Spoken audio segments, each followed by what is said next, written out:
In New York is Talking Points memo editor Josh Marshall. Thank you, gentlemen, so much. I want to start with Josh up here. So far, we don't know where this thing's going to go next Tuesday or beyond. We had some great conjecture that might be Romney all of a sudden as sort of the unanimous, okay, we'll live with him candidate. Yep. But so far, I'm looking at the only really small government concern out there. Actually, there are two if you count Santorum, is Ron Paul. Yep. You got to be Romney. You got to be. He was the moderate governor of Massachusetts, and Gingrich was all over the place over the years. So just in terms of that category, it's hard to find the true blue candidate.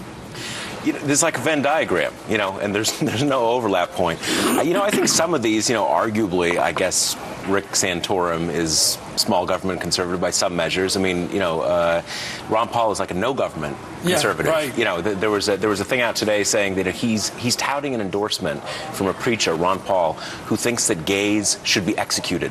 So he's the candidate who thinks that gays should be executed. So he's the candidate who thinks that gays should be executed. So he's the candidate who thinks that gays should be executed. Over the years, I've held pretty rigid to all my beliefs, but I've changed my opinion about the death penalty. For federal purposes, I no longer believe in the death penalty. I believe it has been issued unjustly. If you're rich, you get away with it. If you're poor and you're from the inner city, you're more likely to be prosecuted and convicted. And today, with the DNA evidence, there's been too many mistakes, so I am now opposed to the federal death penalty. Homosexuality, do you believe it's a sin? I'm not as judgmental about that because of probably because of my medical background. So I don't see it as in that simplistic terms.